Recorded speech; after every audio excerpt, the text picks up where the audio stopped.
God be with you.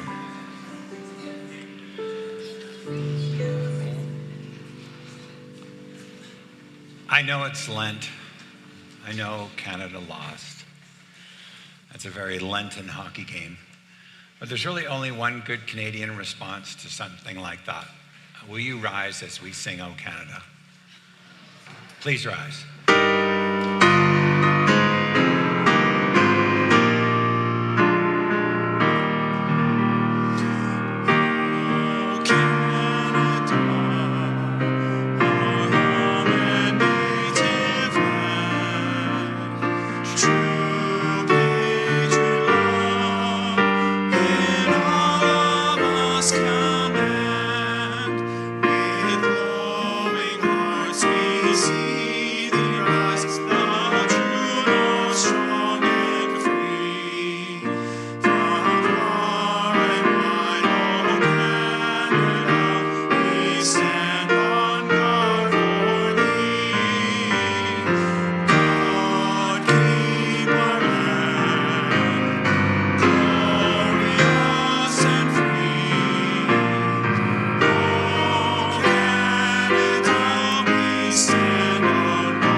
Thank you for warming my heart and hopefully others around you as we complete, an Olympics. And there's lots to say about that for some and not much for others, but you're in this place and that's a hymn from your hymn book. Just so you know, we just sang our first hymn from your hymn book, which is our national anthem. Hillhurst United Church is situated on a place called Maquisis, the confluence of the Elbow and the Bow River, where Indigenous people walk this land in their gatherings to share their rituals, stories, traditions about who they are and their relationship to the land. And we are called to be treaty people, to be in education, learning about our past, understanding it fully and completely so that we might engage and step forward faithfully. And so we give thanks for this call to everyone, not me alone, but all of us, to engage with our past stories as we seek to move into the future. As we are an affirming church, our flag's out front and at the back of the church also remind us that you are welcome regardless of age, stage, sexual orientation, gender. Hopefully everything we say and do in this worship reminds you that you are a beloved child of God and you belong in this place just as you are. So welcome. There are a few announcements here. We have 4 practices here. Coffees at the back, hospitality, spirituality, and programs throughout our week in the building and online. Social justice, how do we take what we say and sing out into the world? And it's grounded in risk. We welcome the online people who I know are in various parts of the world, whether it is actually in a hospice, in a hospital, or somewhere else in the world. We welcome them to this community. What we do here, we hope you feel nurtures you wherever you are. So quickly to our announcements, a few that are before us as our community. You're sitting on pews that we want to polish so that you slip and hurt your head. This polishing the pews is for resurrection, and there's dates there. You need to go to our website to join, help in the cleaning up their building.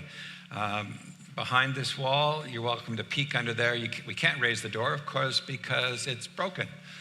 So we want to keep you safe. You're welcome to go and peek in there, but we're getting closer and closer later in March to celebrate the gift of this beautiful building. So polish the pews, number 1, hospitality. Second, Lenten buffet. So the next Monday, starting tomorrow, I'm leading this, but not running it all. So I'm talked to a colleague in Vancouver who's going to do 2 evenings with us. Weird in the world. How is weird a good thing? And how are we as a church weird and should be? And how is God weird? Welcome to this conversation, 7 to 8:30 every Monday in Lent, and there'll be different people leading, but tomorrow is Aaron Miller from the University United Church.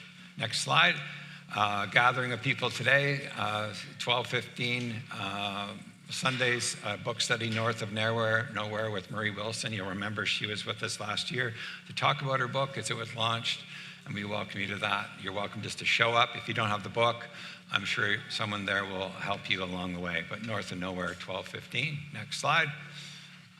Progressive dinner is coming up, and would be more details. Just mark the date, the 21st. We're hoping that can happen on that date coming up, but see the slide and register there. The next slide, I'm going to invite David Swan, if you don't mind coming up as we do our final announcement.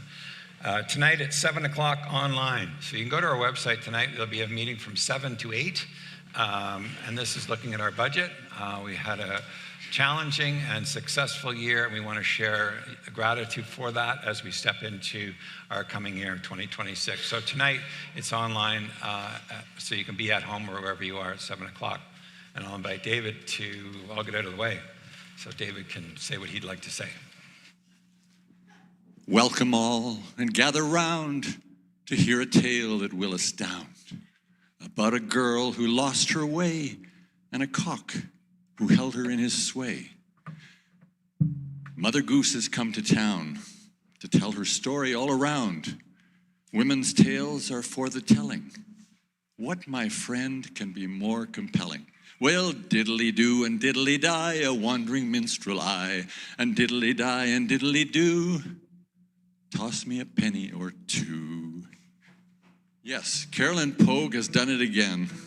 She's written a wonderful play. I think this is her magnum opus. Some have called it Mother Goose Fairy Tale. Some have called it fake news. Others have called it a political satire for our times. Any resemblance to persons living or dead is pure coincidence, of course. But come and meet the girl who wanted power and the cock who loved power. Mother Goose who knew about power, and an amazing beak chorus. There's even a wandering minstrel. That might be me. Now the dates are March 4th and 6th, Wednesday and Friday at 7 p.m. at the Unitarian Church, and Sunday, March 8th at 3 in the afternoon for those of you who would like to go in the afternoon. Please join us. Tickets are free, and you can register online. Thank you, John. Thank you. Check our website for that information. Our worship throughout Lent continues with a question throughout worship, and at some point along this service, I'll invite you to a conversation. And you might have the answer, just the recent hockey news, but the question is this: what do you wrestle or struggle with? So what do you wrestle or struggle with? As we move into Lent, it's a time of reflection, a time which is beginning today with the story of Jesus entering into the wilderness, a place of struggle and wrestling. So for you, when you think about your own life, what are you struggling with that you're willing to share with someone near you? And that's coming up. I want to thank these folks for leading us, our mail and music today. They did their rehearsal while the hockey game was on, so they sacrificed one eye to watch the game and one eye to lead the music. But wait till you hear the awesome music as we gather today. So Spirit, open my heart. Will you come with joy and gratitude as this season begins? As a check, mic check, hello, check, mic, yeah. As a special treat for those who have seen the movie Sinners, where today's sermon is on for Real Theology. Every song we've chosen, except for one, is in the movie in some way, including this one. So I hope you saw the movie.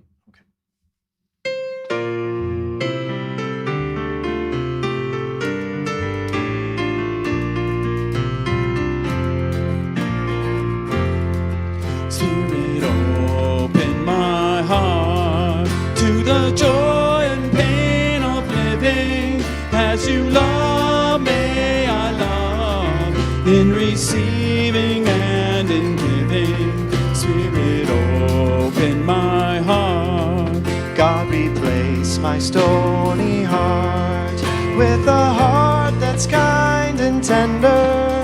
All my coldness and fear, to your grace I now surrender. Spirit, open my heart to the joy and pain of living.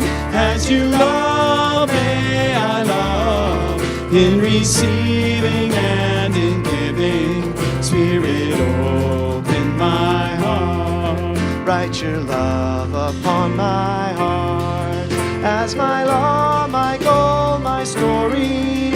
In each thought, word, and deed, may my living bring you glory. Spirit, open my heart to the joy and pain of living.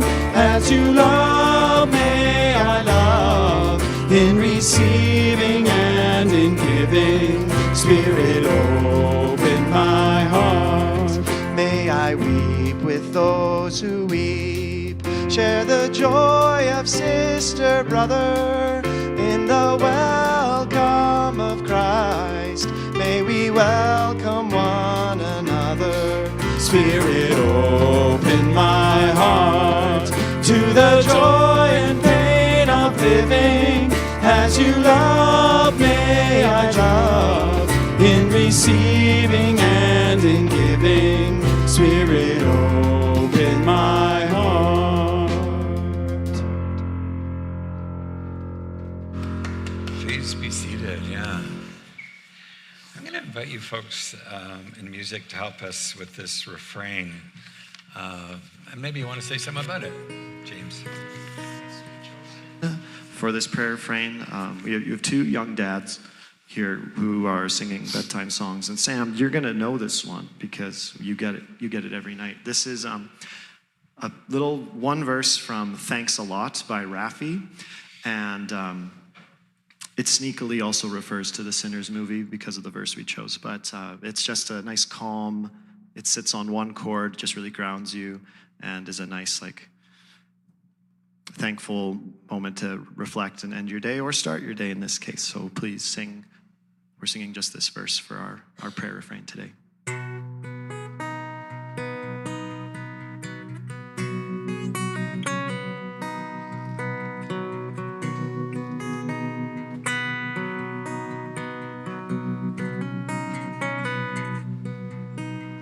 Thanks a lot. Thanks for the moonlit night. Thanks a lot. Thanks for the stars so bright.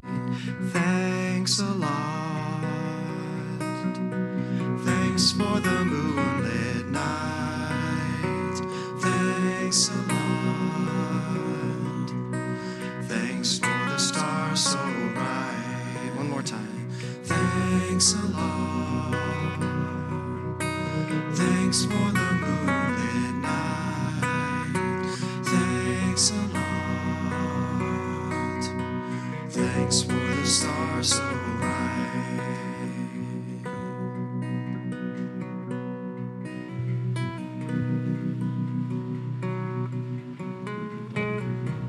Welcome back to it. Welcome people as you come today. Things you're thankful for, people, places, for the children. People, places.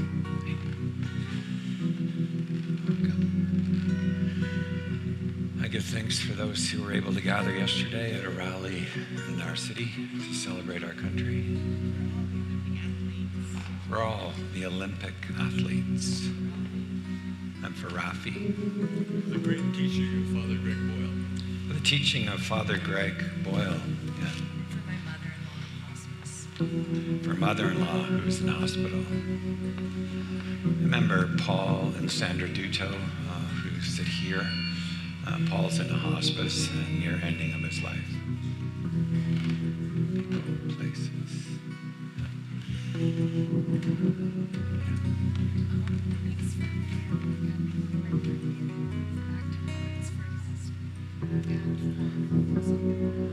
Those online, and Ian, who's from our community, has moved to Abbotsford. Yeah. Pray for the people of Ukraine. A prayer of gratitude for our online ministry. Prayer of gratitude for our online ministry. Prayer of gratitude for you for allowing this service to start 5 minutes late. And for those who are joining us wherever you are, we welcome you. We hope that you feel you are connected in this group and in this room. I invite us to sing that through 3 more times, please.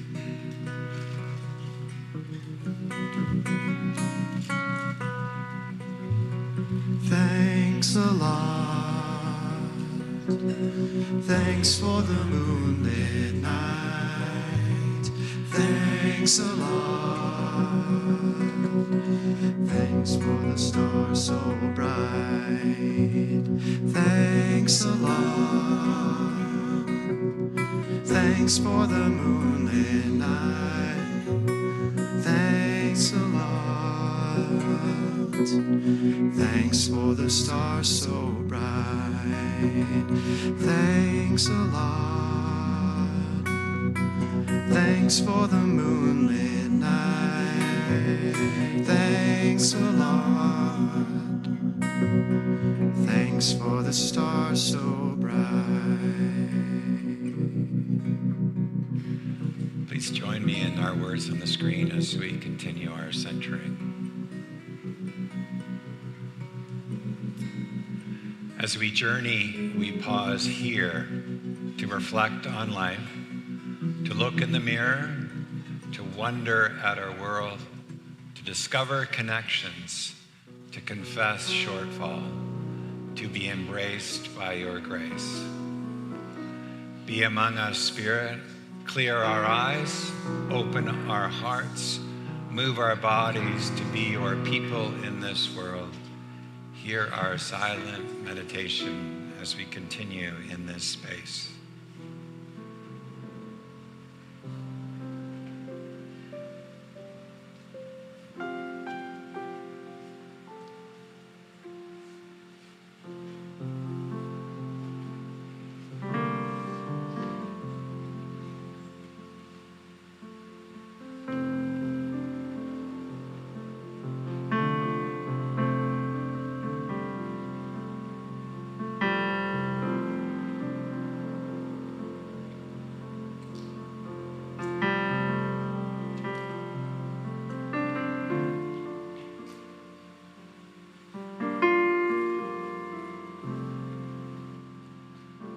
Creator of all, you know us heart and mind. You heard our first cry, our first breath as we entered the world. And whether we remember, you have been with us in the highs and lows, the valleys and the mountains of our journey. You are present to us in the wilderness, wondering which way to go, what to do, who we are. The depths of discovery, you have been there, present to us, holding us, lifting us, embracing us to be our truest self.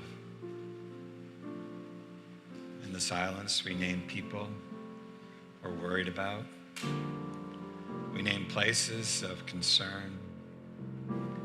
We confess our errors, our shortfall, our humanity, and embrace the blessing and call to a new day. For this tradition, this ritual, this practice of centering, we give thanks, reminding us that we belong to you and we belong to each other. Gather our prayers as we sing together the Lord's Prayer.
It is tradition in this church to remind you that the core of our scriptures remind us that we are loved and that we are forgiven and that we are set free. But that's one slice. It's only one part. God is the one who liberates us, the one who frees us from bondage, the one who invites us to walk anew. So know this, we are loved, forgiven, and set free, but that limits God. So know that God is the one who frees, the one who heals, and the one who transforms. May you trust these words and stories of old. Thanks be to God. Amen.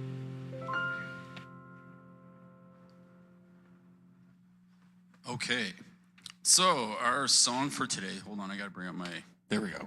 Okay, so the song for today is I struggled with picking a song for this movie just because Delta Blues is usually played by people who live in the area. And so an outsider coming in, we kind of struggled, but then we found a song. And so the song we picked is Up on Cripple Creek. So the reason why it connects is because it's gritty, roots-driven, sound captures the raw, imperfect spirit of the characters and setting. The song's storytelling about flawed people, temptation, and small-town life mirrors the film's themes of struggle and moral tension, while its swampy groove grounds the story in an authentic Southern atmosphere. So enjoy Up on Cripple Creek by the band. 1, 2, here we go.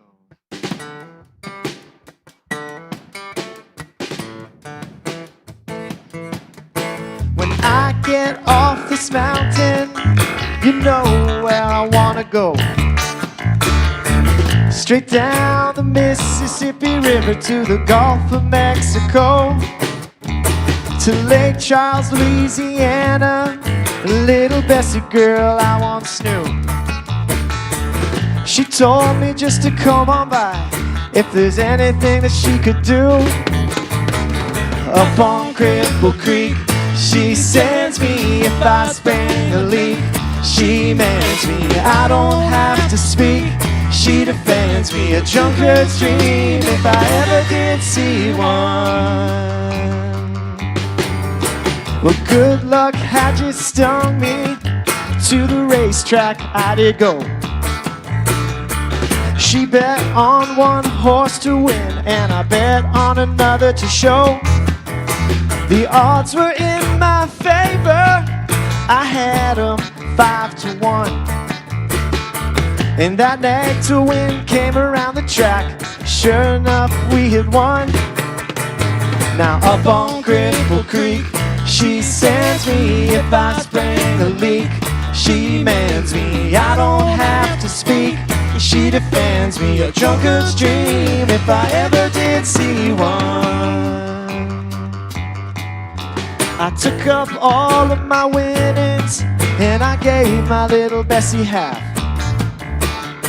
She tore it up and threw it in my face just for a laugh. Now there's one thing in the whole wide world I sure wish I'd like to see. That's when that little love of mine dips a donut in my tea. Hee-hee, up on Cripple Creek, she sends me if I spring a leak. She mans me, I don't have to speak. She defends me, a drunkard's dream if I ever did see one. Now me and my mate were back at the shack. We had Spike Jones on the box. She said, I can't take the way he sings, but I love to hear him talk. Now that just gave my heart a throb to the bottom of my feet. And I swore as I took another pull, my Bessie can't be beat. Now up on Cripple Creek, she sends me if I spring a leak. She mans me, I don't have to speak. She defends me, a drunkard's dream if I ever did see one. You, yo lady, yo la la la, yo.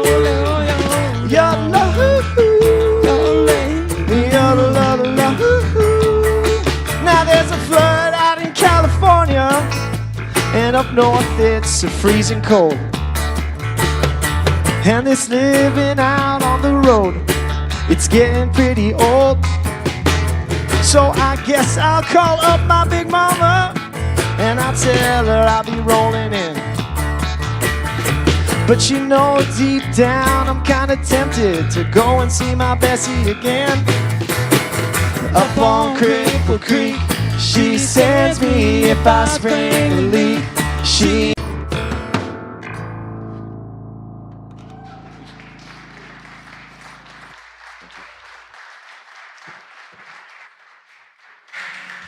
Thank you. As we get into our break, we have a short video I want to show you. You know, there's 4 practices of the church: hospitality, spirituality, social justice, and risk. And our refugee ministry is significant in this church. And this is a clip about 2 of our folks who moved into a new apartment this week. So here you go.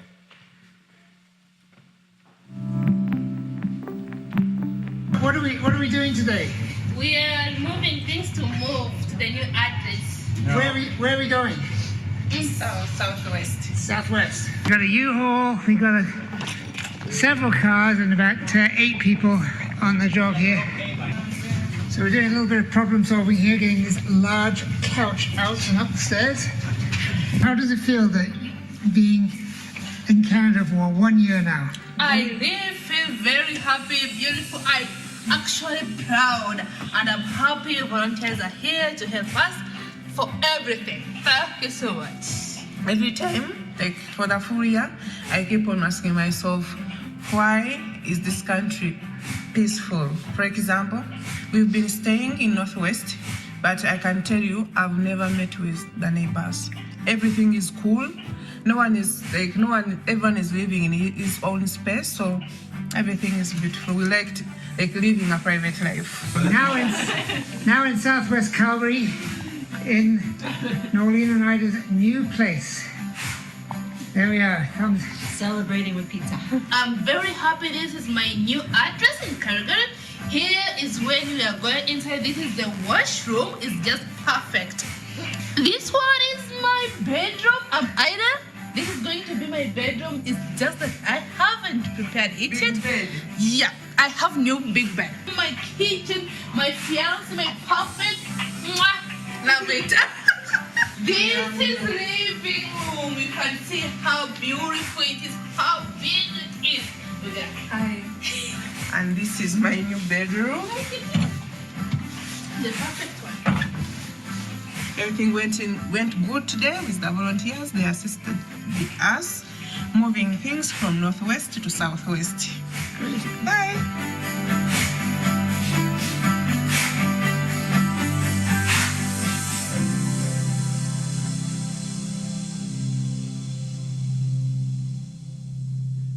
For this,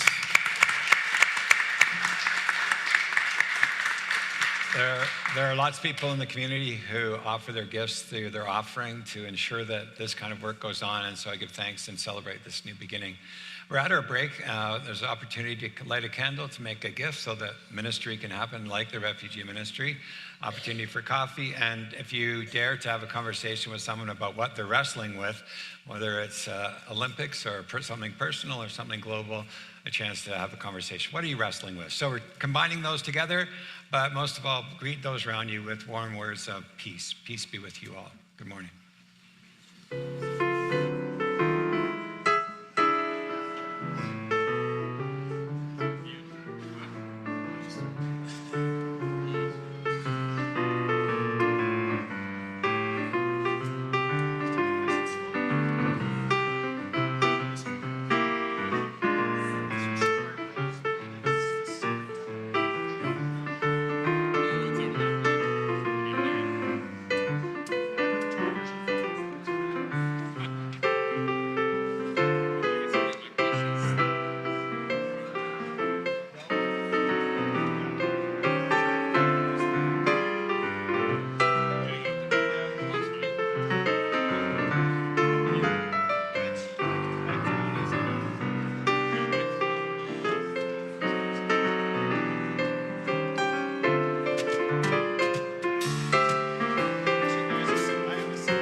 Rise up, rise up, rise up, oh my soul.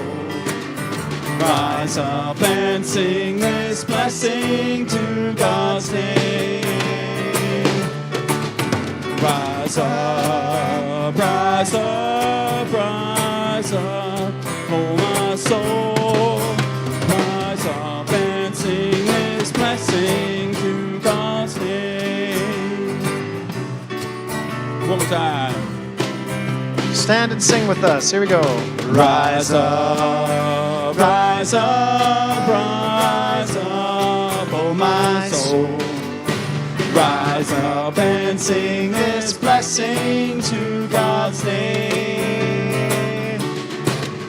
Rise up, rise up, rise up, oh my soul. Rise up and sing this blessing to God's name.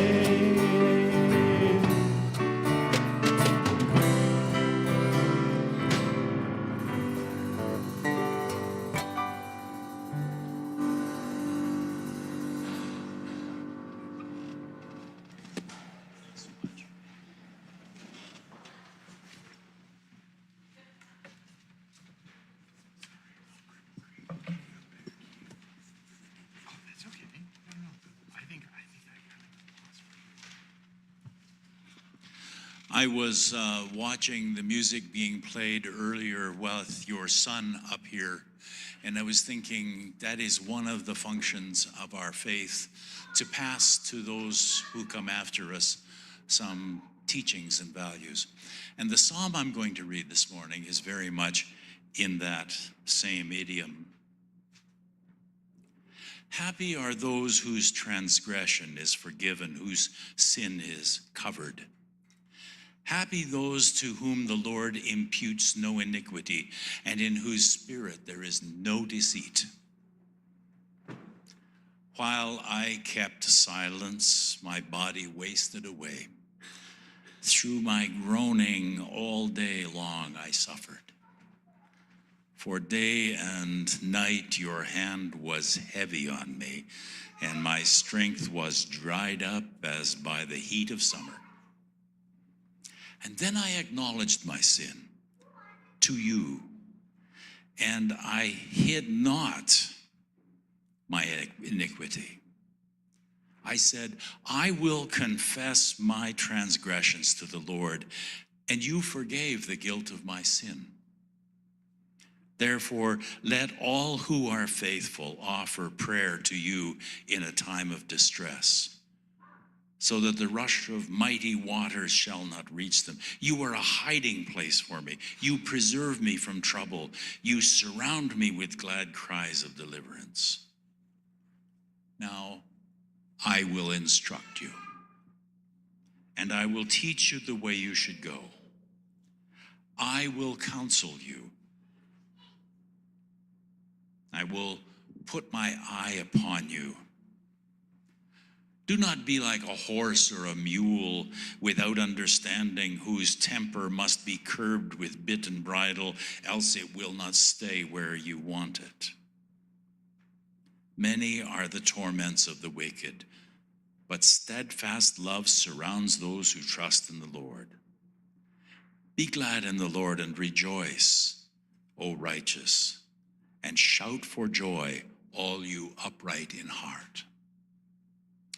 We also have a second reading from the Gospel of Matthew, if I can find it. Jesus was led up by the Spirit into the wilderness to be tempted by the devil. He fasted 40 days and 40 nights, and afterwards he was famished. The tempter came and said to him, if you are the Son of God, command these stones to become loaves of bread. But he answered, it is written, one does not live by bread alone, but by every word that comes from the mouth of God. Then the devil took him to the holy city and placed him on the very highest pinnacle of the temple.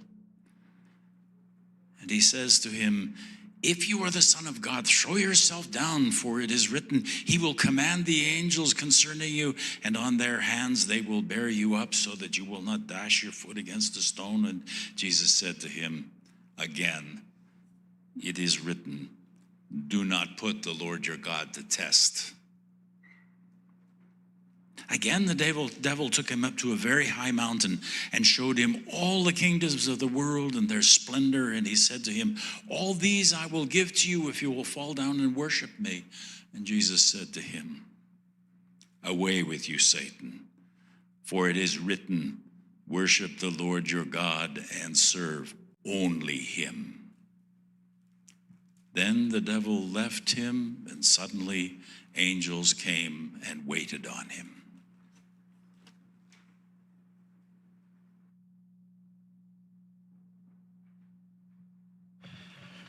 I'm going to invite Jenny Sreenan, who's helping with our social justice ministry, to say something about this movie, but we'll watch the trailer first. Sorry, Jenny.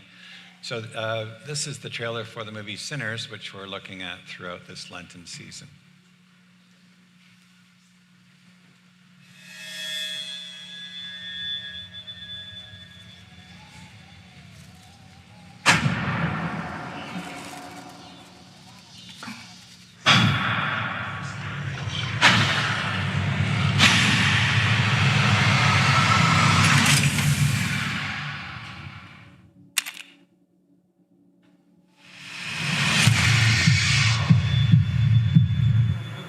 I've been all over this world.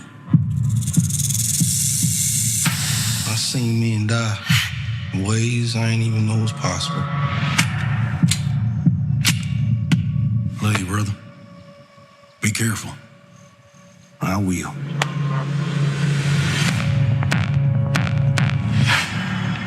With all the things that I've seen,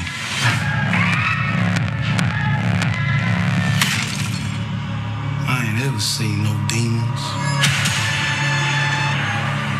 no ghosts, no magic. Till now. Now get back inside.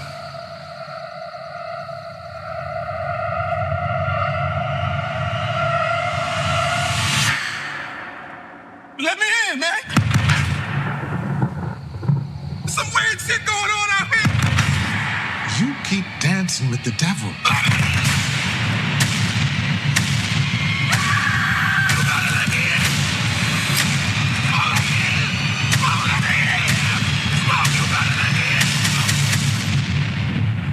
One day he's gonna follow you home.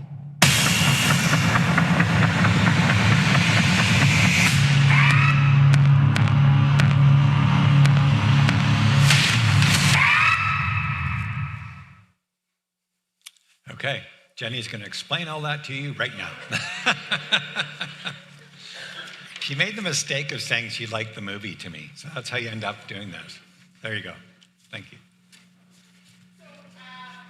Hold on, I got a mic 3. Okay. First of all, how many people here have seen that movie? Okay, so a few. Okay.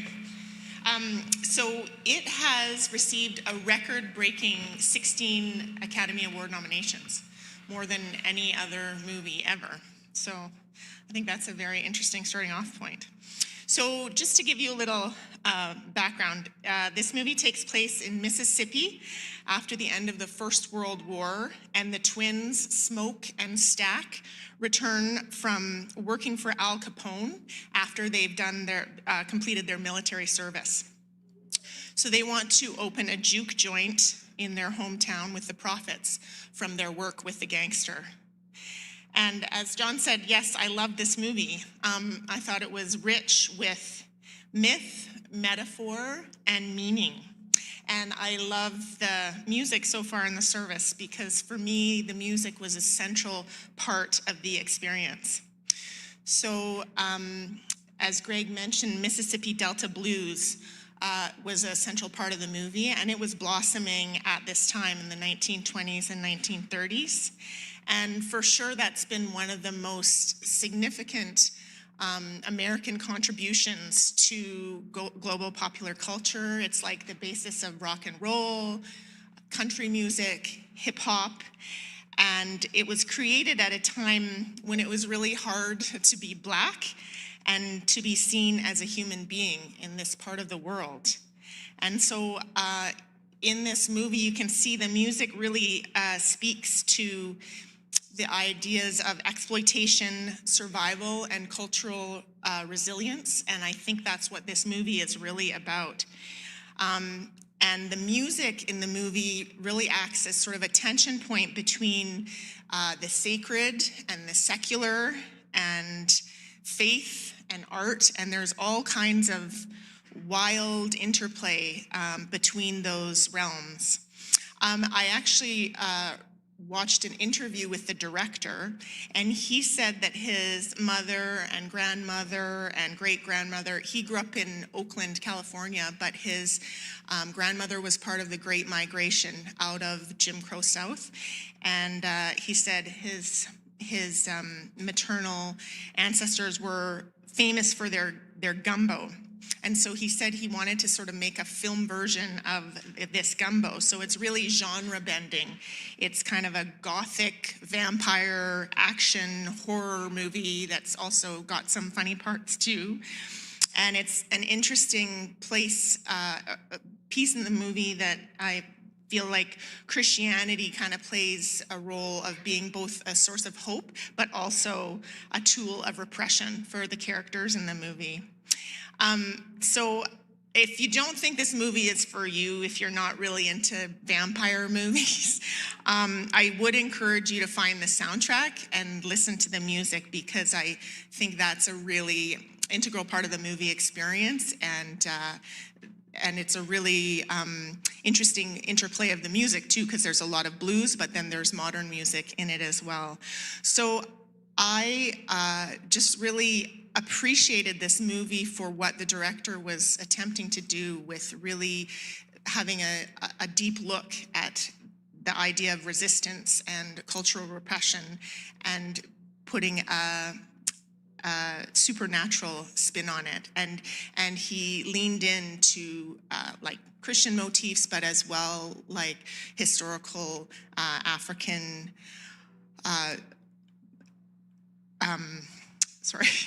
African myths and stories. And so it was a really, really cool blend of all of those things. And it was very exciting. You were on the edge of your seat as well. But it had a real deep meaning that really resonated with me. So I encourage everyone to see it.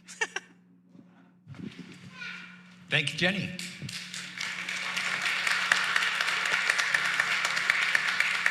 You will appreciate everything she said if you saw the movie, because I think she picked up lots of the importance of good themes.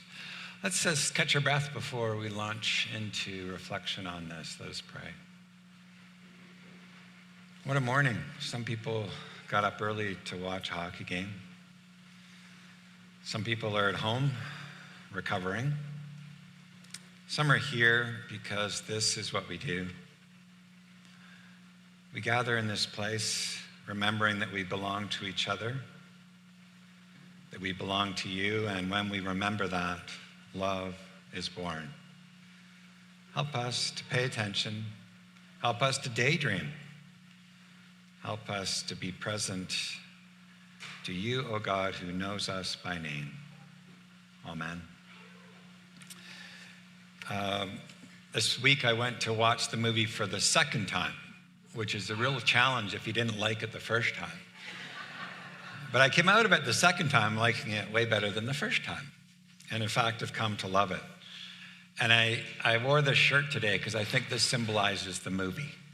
It's a bit of like this and that and this and that. So if you're wondering what the movie's about, it's like this. It's a piece of art. It is horror, comedy, thriller, a lot like this shirt, perhaps, to your eyes. The film, as Jenny said, is 1932, during the time of the Jim Crow era of segregation and the rampage of KKK in Mississippi. And it is about the two brothers, Smoke and Stack, who are twins, And they do return from the war with all war has taught them about how to be violent and how to live in the world and to make money off their profit in war. And their dream is to open this juke joint. It's a place where people would gather to sing and to dance and to release.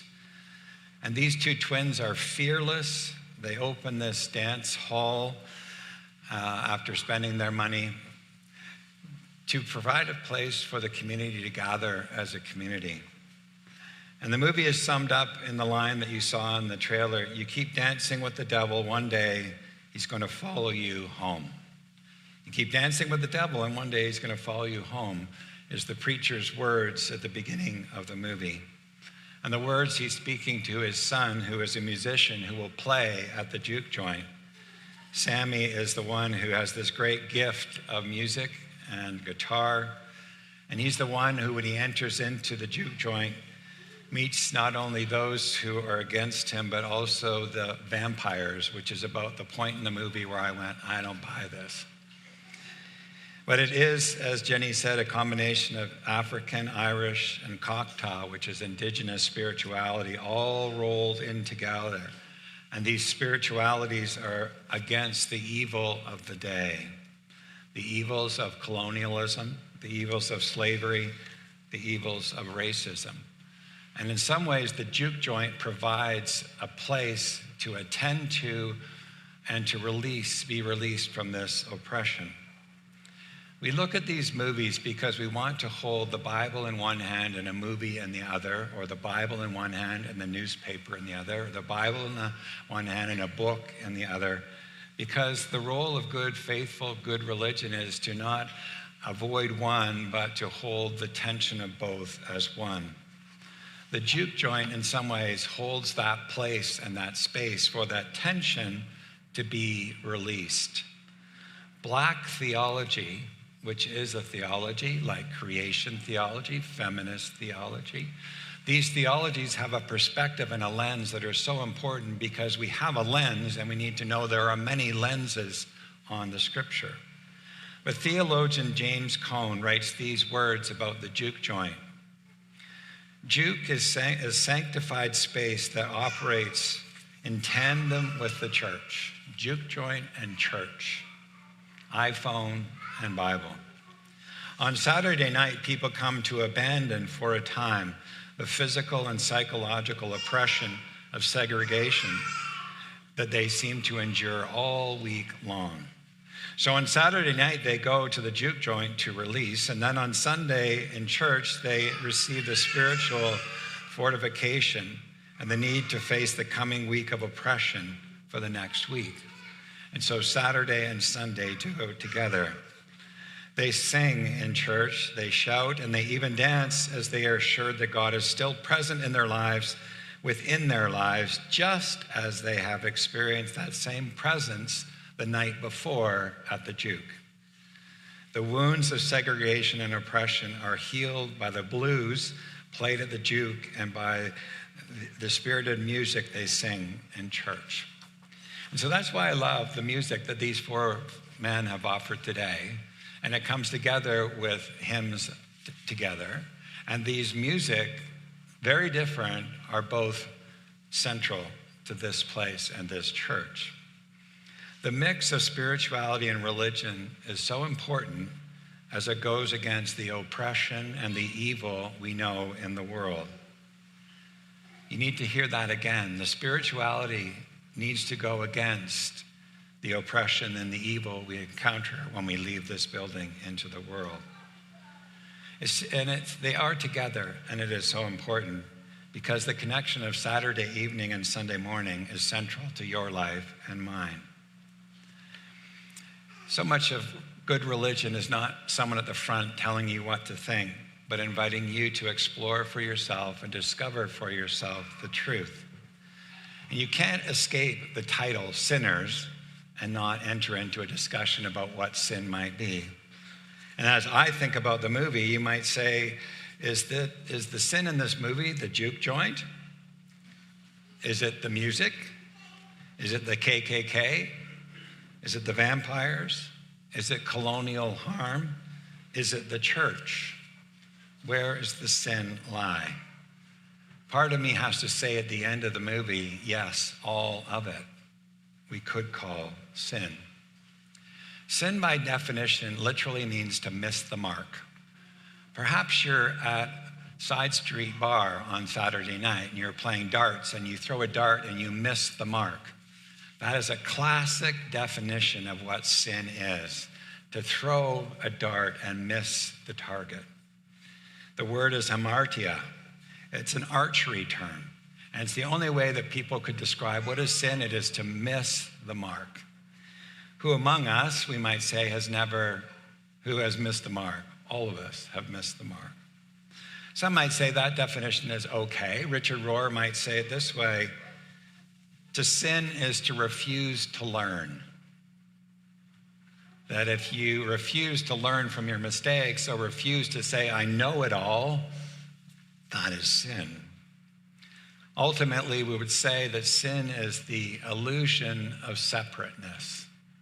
Kind of heavy after a hockey game, but the illusion that we're separate is what sin really is. That is to not see that we are interconnected one to another, person to person, country to country, ecology to ecology. When we think there is separation, we are experiencing sin.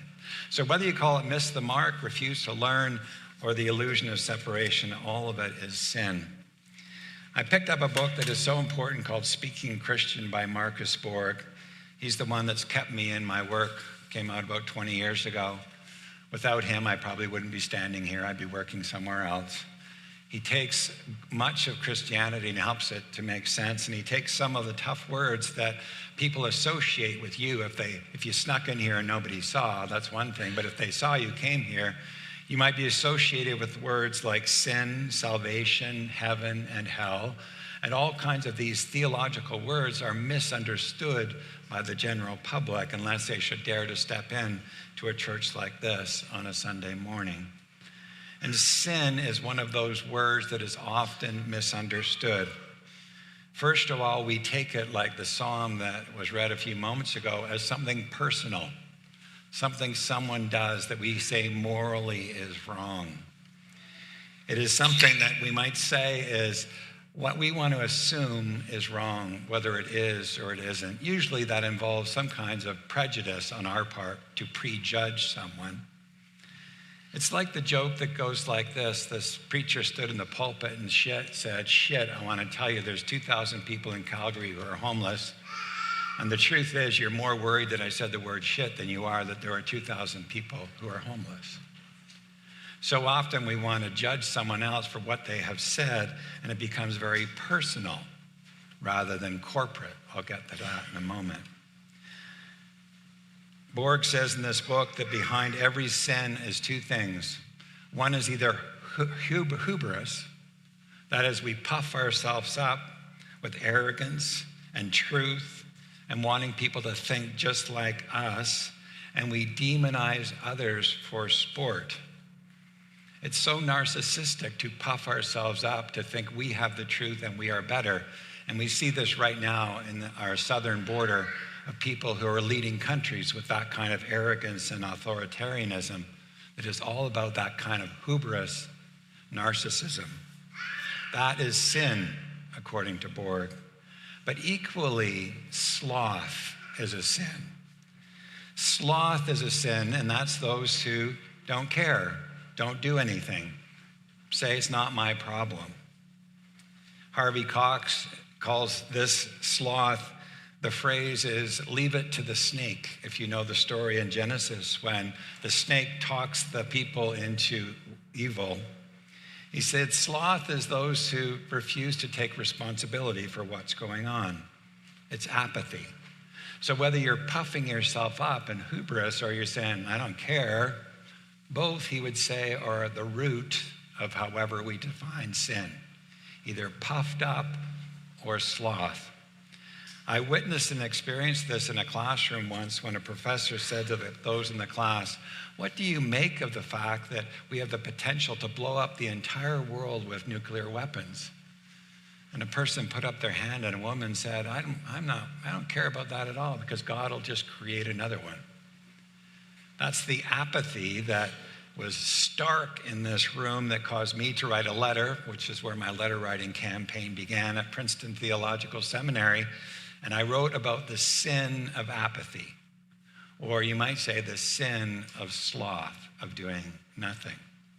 So whether hubris or sloth are at the root, sin is something we all experience, we all do, and we all participate in, whether we know it or not. In the text that was read a few moments ago, you get a glimpse of how Jesus wrestles with this. The story just prior to this is Jesus has been baptized. He comes up out of the water. He hears the word, "You are my beloved child, with whom I am well pleased." And the scripture says God drove him to the wilderness, pushed him into the wilderness to be in this relationship with Satan. And Satan translates literally to mean adversary. Satan or devil equals adversary. Who among us has never come up against an adversary in your life? Whether it was an institution or a person that was pushing against you or trying to thumb you down or put blocks in your way. And so this conversation between Jesus and the adversary is tempting Jesus as he wrestles with, what do I do with the power I have? Will I use it for myself? Will I use it to take power, political power over the kingdom? And so this wrestling goes back and forth. And ultimately, Jesus combats the adversary, the devil, with words of scripture at every one of the temptation. Because Jesus, as a good Jew, knows his story and refutes the adversary with the scripture he has on his mind and heart. This text ends in a beautiful way. It says, Satan departed from him, and the angels ministered to him or helped him. The word minister literally means helper. And so he was attended by the angels. This is the story that's kicked off in Roman Catholic, Presbyterian, Anglican churches, and United churches as we move into this season of Lent, because we think of Lent as like that wilderness, or like that experience of going from order to transition, or disorder to reorder. And so it's in that wilderness story that Jesus is launched up against the adversary. And so the personal in this story is Jesus facing that temptation. But in this movie, as Jenny said, the sin is seen in the KKK. The sin is seen in the colonialism, whether it's the British over the Irish or the American over the indigenous or the KKK. These systemic systems are evident as sin that we go up against. I'll say more about the referendum that this province is going to get into in this next while. But it's another example, I believe, in a way in which we are abdicating responsibility, saying, let the people decide, rather than not have a political party say, this is our stance, and have an election based on that particular stance. I'm not calling it sin, but I'm inviting us to wonder for ourselves about the systems we are a part of and how we shed light on them so people take responsibility for who and what they are. So in this movie, how is sin up against, and not what is the remedy in this movie? Whether we acknowledge sin in the various three ways that I described, we need to acknowledge that corporate sin is important to take note of because we often dismiss it. We are far more keen on poking at personal sin rather than the corporate sin we might see and know. Jenny pointed out in her talk that what is core in this movie is the music. So if you don't watch the movie, listen to the music. I asked my future son-in-law, who watched this movie a few times himself, to text me about what he thought about this movie. I got it this morning, and it says this: this movie identifies the fact that art, music, and culture can experience a transcendence in time and feel spiritual, where people are connected to a larger purpose. If a certain art form is impactful enough, it can influence generations and become the common ground where people find community and togetherness. Do you not know that to be true? That the music you might have experienced at the bar last night, or the reception you've been to, or your favorite music at home, that's probably not hymns, helps you transcend the difficult experience that you are in.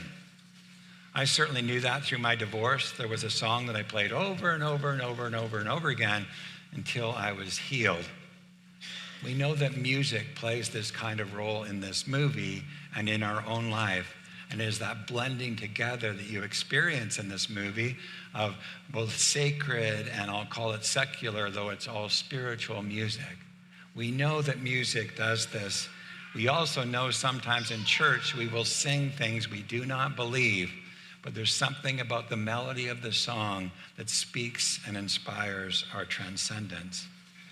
You see this in the movie when one evening at the night at the juke joint, where they're all there as the singing is being done by Sammy, where suddenly the movie transforms and you have ancient music and future music and present music all moving and dancing all together in this wonderful mystical place that holds together the past, present, and the future. And that is central because that's what music does for us and to us. It's central to who we are. I'm getting close. The second piece that's so important to me as we go up against sin is the gift and power of love. While I did not watch the Super Bowl, I did hear that Bad Bunny had a sign. And the sign at the halftime show was the only thing more powerful than hate is love. I think it's fascinating that the religion of football, as we saw the religion of hockey this morning, that love is being held up as a remedy in difficult times. And as I get old and perhaps more wise, I'm realizing and settling into the truth that love matters most. That love is what you will be remembered for at your funeral. How well did you live? How well did you love? How well did you learn to let go?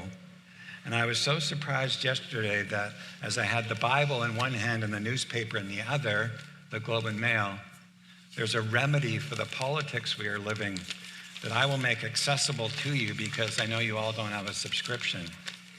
It says here, love, one of democracy's most powerful resources. This is a conservative national paper that has this kind of opinion piece that speaks about your religion. And I just want to say something about it because it's about how France deals with very difficult political situations. The author, who was Helene Landmore, writes,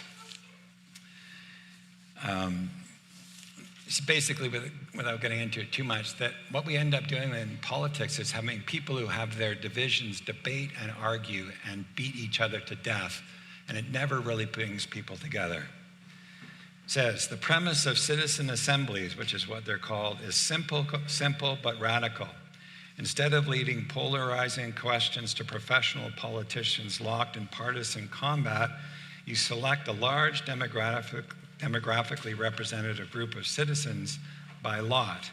Over several weeks or even months, they hear from experts, they deliberate in small groups and plenaries and work toward collective recommendations. Think of them as large juries designed to mirror the diversity of the population. So here you have people who are very diverse arguing over, let's pick climate change. What is our response? The article goes on to suggest that again and again the participant used the words as they evaluated, and the word was love. By love, I mean an intense feeling of deep affection and regard, a family of emotions that includes empathy, solidarity, friendship, and mutual respect. In the assemblies, love was not a sentimental decoration. It was an emotional infrastructure that made disagreement and later conflict resolution possible. Civic love does not mean the absence of conflict. We're not all hanging out singing Kumbaya, wishing things were different. People of diverse opinion and experience are sharing their story. In the French assemblies, the sharp disagreements emerged, camps formed, tempers flared, but the underlying bonds held. Participants ultimately voted for large margins on dozens of proposals, including many they disagreed. But love did not eliminate the politics, it made it sustainable. This article is a must-read, and I'm going to make sure you see it. I won't go through it any further, but to point out that I think what we're seeing when we come up against this all the time, there has to be some way in which we're working and operating from our heart. The last thing I want to say, I experienced in your church yesterday. You have a center called Living Spirit Center. I was there yesterday afternoon with 20 people. As Liz Reeves from your community was leading a group looking at belonging and in the ministry of Father E. Gregory Boyle.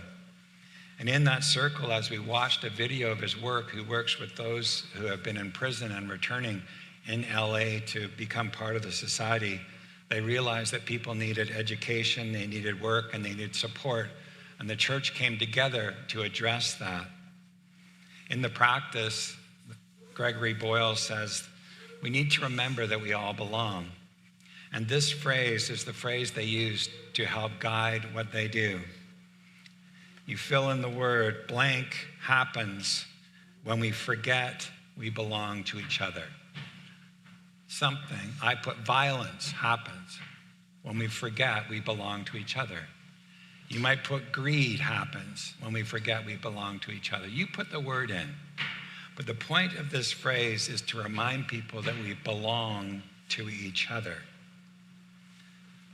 I believe this movie, with all its complexity, has an undergrounding ground that is a call to love and remember that we belong to each other. And so it is the greatest commandment that is the most important, that is summarized by Jesus, taking 613 to 10 commandments to one. Love the Lord your God with all your heart, soul, mind, and your neighbor as yourself. And I guess the Great Commissioning is to remember we belong to each other. Thanks be to God for this great, weird, wonderful movie. And may you never forget that we belong to each other. Amen.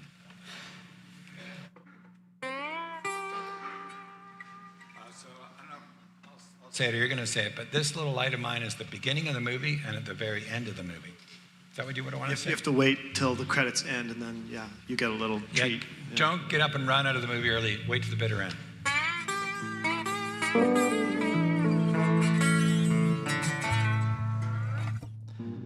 This little light of mine, I'm gonna let it shine.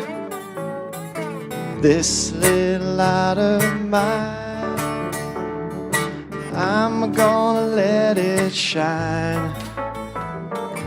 This little light of mine, I'm gonna let it shine. Let it shine, let it shine, let it shine. 1, 2, 3, 4. Here we go. This little light of mine, I'm gonna let it shine. This little light of mine, I'm gonna let it shine. This little light of mine, I'm gonna let it shine. Let it shine, let it shine, let it shine. Hide it under a bushel. Hide it under a bushel. No! I'm gonna let it shine. Hide it under a bushel. No! I'm gonna let it shine. Hide it under a bushel. No! I'm gonna let it shine. Let it shine, let it shine, let it shine. Don't let anyone blow it out. I'm gonna let it shine. Don't let anyone blow it out. I'm gonna let it shine. Don't let anyone blow it out.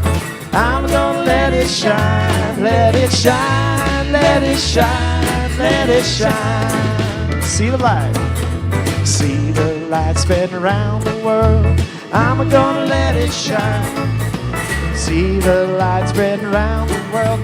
I'm gonna let it shine. See the light spreading around the world. I'm gonna let it shine. Let it shine. Let it it shine, let it shine, let it shine. Let it shine, let it shine, let it shine.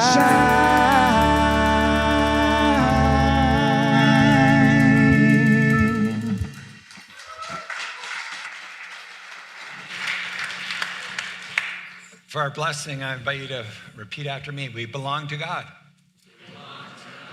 We seek to follow the ways of Jesus. We belong to each other. Amen.